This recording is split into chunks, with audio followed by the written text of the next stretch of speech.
I'm Vasel, and welcome to Week in Review.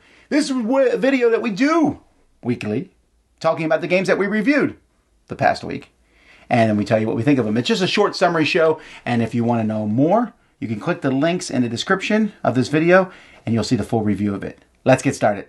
Hey everybody, Zhi Garcia here. So last week I helped the fellas review Foodies. I rate this a 7.5 out of 10. It's a very good filler game. It's a game that's largely, I think, for new gamers, I'll call it. And in it you are going to be placing out cards that you are purchasing and then rolling dice and having spots triggered depending on what was rolled. I really enjoyed it. It's got, of course, a food theme. It's very welcoming. It's a gorgeously illustrated game. Again, it's the kind of game that I could totally see myself bringing out with new gamers or non-gamers and showing them how attractive and pleasant and welcoming games can be now, you know. I also reviewed Paris, the City of Lights. This I rate an 8 out of 10. This is a two-player only game. Very thinky, puzzly game in which you are going to be, during the turn of the century, you're going to be building up the cobblestone streets of Paris and then deploying buildings on it. You are trying to put things in just the right places to score the most victory points. The main takeaway here is that the game is very thinky, like I said, for a 30-minute puzzler. And it has two very distinct halves, and both are great. Each one is has interesting decisions. There's lots of turn angst in this game where you want to do one thing, but for every one thing you do, there's one thing you're letting your opponent do first, possibly. Very enjoyable. And then lastly, I reviewed Ishtar, Gardens of Babylon. This I rate an 8.5 out of 10.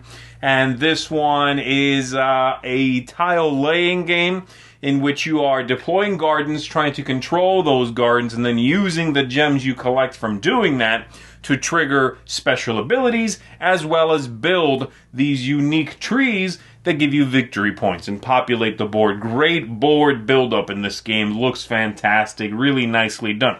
One final thing I did is I did a Carpe Diem comparison between the first printing of that, the second printing of that, with some changes between them, as well as the Broadway Toys edition. That's a different company out of Hong Kong, and they have their own printing of the game as well.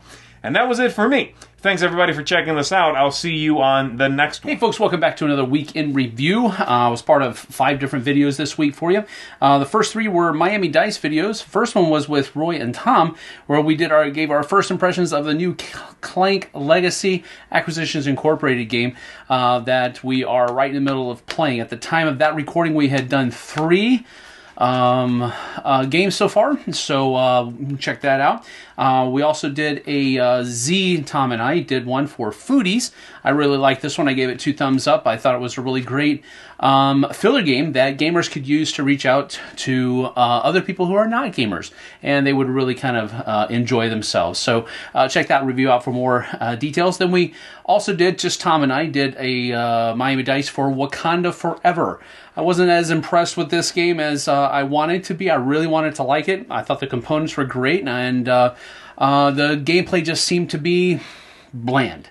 And just not a whole lot of real decision-making was going on. Check the review out and to see more information there. Did a review of my own for Obscurio. This is a new game that's coming out from Libellude, and I gave this one a 9 out of 10. I really enjoyed this game a lot. It has completely replaced Mysterium for me. So my social deduction, hidden traitor games are kind of filled up with Deception, Murder in Hong Kong, and now Obscurio. I really enjoyed this game a lot. And then I also did a first impressions video for Abomination, the Heir of Frankenstein. And it... you can check it out and talk about it. The theme is really dark. Gameplay is good, but boy, is that theme really dark. Check it out. We're going to stew on it for a little bit before we review it, though. But that is everything from me. Thanks for joining us. Let's get back to the rest of your review. Okay, so for me, Sam and I both took a look at Wakanda Forever, which is a movie, and I love the Black Panther, and I like that whole genre. But this is just a lucky roll dice and see what happens. It has some interesting ideas, but at the end of the day, it's too long for how lucky the game is. I also took a look at some kids games, Brainwaves series from Thames and Cosmos. This is basically 3 different memory games in which you need to memorize things that are moving around. Heads Talk, Tails Walk. This is for very small kids, where you put a head on an animal, you're trying to do like memory match, and then you run around the table making noises like the animal. Eternal. This is a game that I thought I would like more.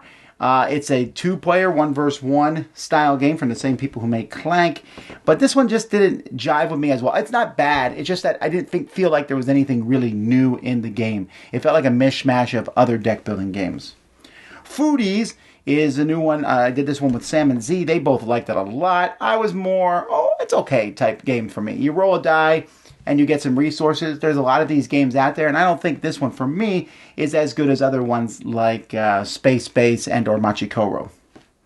Con of Cons, this is a silly take that style game that fits that category very well. If you like, you're just flipping over cards and then adding them and kind of a little bit of a push your luck with some great art.